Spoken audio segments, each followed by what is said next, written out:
Well, some of you may know that I did my motorbike license last year, and I bought myself a fairly high powered bike. And I've got a group of friends that have been driving a lot longer than me, and they do have a tendency to go a bit quick. But there's always one, isn't there? And there's always one that overtakes, and you think, oh, why'd you do that? And there's one that's always flat out faster than everybody else. And for a long time, I've been saying, you need to calm down a bit. And I've had this premonition that I was going to come around a bend one day and find him, or one of the other ones, dead. And it was really eating away. Well, anyway, went out for a ride yesterday, and all the signs were there. It was going wrong for him. Went down to Weymouth, got just outside of Weymouth, and his bike broke down. It looked like it wasn't charging, or the battery was the problem, or whatever, so we had to come straight back. Anyway, carried on about the day, found out that it was charging but it wasn't starting, but other things were there that weren't going right. Anyway, he pulled out, I had to wait. I've come up around a bend and everybody's flagging me down like this, and I'm thinking, oh, I wonder what's happened. And then I see this blue R1, what's left of it, on the deck, and I'm like, oh my god, it's happened. And then luckily I saw him stood up, and I was like, oh, thank god. But it's one of those that I couldn't tell him. Nobody could. And you were always hoping that if it did happen, that everybody would be alright, he wouldn't take anybody else out, and alright, the bike might be trashed, his helmet's fucked, and his leathers are fucked, but as far as we know, he's not badly hurt. Bruised and battered, and he might have done something to his right arm. But it's really kind of played in my head. You know what I mean? There, but by the grace of God go I, and all that sort of stuff. And yeah, all you do now is you keep reliving that, coming around a corner and just see destruction everywhere and him. But yeah, I'm kind of thinking it might just slow the group down a lot. I mean, me, I'm a bit of a I'm certainly not the fastest in the world, because I haven't got the experience, and also because I'm old, 50, older, because he was 32. I've been on the road that much longer that I see danger everywhere, and so I'll go, oh wait, and I don't know exactly, because I came around that same bend, and it's a bend near a quarry where lorries drop stone, and literally it's that fine pea gravel, and well, it's not even that, it's smaller than that, and you come around a bend and you hit that, which I have, and it gave the back end a bit of a tweak, and I'm going at the standard speed of the road, because that place you have to, and that's what he reckons he hit on the other side. But there you are. Anyway, this is just a message to you lot out there. If it don't feel right, if it don't look right, or if you ain't sure, just don't do it, all right? Better to be late than be the late, all right? And I have got very little experience to be preaching, but I just think, fuck it, after that. And it was the, and this might sound wrong, right? You tell me what you think, but I'm glad it happened this way, all right? I'm glad that he got to walk away with his body intact, him not taking anybody else out, and the bike can be replaced, the leathers can be replaced, he had a decent helmet on, that's fucked now, but that can be replaced, all of it can be replaced. But if he'd have hit an innocent person, or if he'd have killed himself, fuck knows. So yeah, I'm just saying, if you ain't sure, don't give it Johnny Big Bollocks, because what's it worth? What, to look good at the time? You ain't gonna look good if you're in a coffin, are you? You certainly ain't gonna look good if you hit something coming the other way. There was another story, because I live in the West Country, and some of you may well know the Mendips.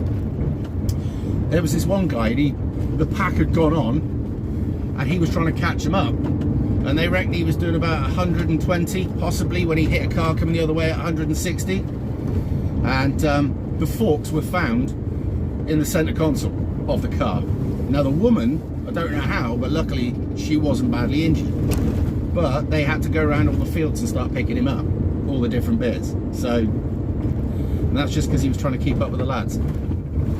There you are. Anyway, I hope you're all doing well. As you're probably aware, I haven't put out much content lately, simply for the fact that I look like fucking shit. it's all right driving a day cab, you can look out the windows, but you drive a sleeper cab, you can't. You've got to look out through that tiny mirror there. Anyway, yeah, you might notice it's a different vehicle, change of jobs. Last person spoke to me like shit, so I left him to it. And this is better. But yeah, I'm hoping to start sticking more content out, because as you can see, I can see again, and I don't look like I've been battered. And now I can grow the facial fur back because it's not itchy the old time. And we're losing weight. I don't know if you've ever done it. I've gone on that fasting thing, so I just don't take any food to work, and I don't take the means of being able to pay for it, so that if I get weak, I can't do anything about it. And I eat a decent meal at night, meat and veg, and that's it. And just by doing that, I was 16 and 3/4 over a month ago, right? And I've been doing it for a few weeks now, pretty much since the hay fever came on bad, and I'm now just under 15 and a half. And I'm actually feeling a little bit better. I can go out in the sun and I'm not feeling completely and utterly drained. And it's coming off at the right speed, and it's not hard to do. You just simply don't take any fucking food to work. You don't have breakfast. It's that simple. And then literally eat as soon as you get back, so you've got time to digest it and all that lot before you go to bed, and it works. And now it might not work for people who are diabetic, obviously, and it might not work for other people with medical things, and they tell you that you've got to go and consult the doctor. That's up to you. All right, I'm not telling you what to do, I'm just saying this works for me.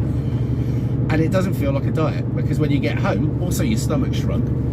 When you get home, you have a nice meal and you're like, yay, and then you go to bed, and then when you wake up in the morning, you're not hungry anyway. So if you tried all the other diets and it didn't work, maybe give that one a go if you want to. But my plan is to lose another stone, and then see how we are at that, because I don't want to get too thin, because I'll end up looking all shit. And then I might do a bit of exercise. But this job that I'm on now should help, because it's not just driving a truck, it's driving machinery, lifting stuff, moving things about, lots of chaining and unchaining, and lots more physical stuff. So hopefully that'll help as well. Anyway, I hope you're all keeping well. The political world out there is mental. It seems like the lunatic left are all waking up, and the acceleration is going as planned. The latest thing, that's parade. What a weird one that was, but it was amazing. The very fact that it was a white person, so they say, right? Straight away they put that out there. They had to put it out there. But when it's a person of the religion of peace, they don't want to put that out there at all. But there is an agenda, as you all know, right? And there was always this thing that when they struck this deal up to give them cheap oil from the Middle East, the deal was through these pacts and things that they signed in agreements, that you have to paint Islam in a good light. You're not allowed to paint it negatively. So you weren't allowed, through the media, etc., to paint Islam as what it is, which is a death cult, which wants to consume the entire world in slavery of Islam, and trash everything, and anything that gets in his way is fucked. So you can't obviously put that out there, because you've well, they have, not we, they've signed their souls away, they've made a pact with the devil, and off you go. So that's why you'll never ever see them going hard on, say for instance, the grooming gangs, the terrorism and all the rest of it. But the moment you get one white bloke out there that fucks up, off you go. And here's another thing. Did they at any point say that he had mental health problems? Because that's the usual, isn't it? I mean, if you're a person of the religion of peace, the moment you fucking do something silly, they say, oh, well, he had mental problems. It's not Islam. He had mental problems. Yeah, you have to be fucking mental to go along with Islam, but hey, what do I know? Anyway, I'm going to crack on with my day's work on a Sunday. One compactor bin change. I thought, fuck me, I'll have that. Be done by lunchtime. Then go and see daughter and have a roast dinner. So, have a nice Sunday, and I'll see you in a bit.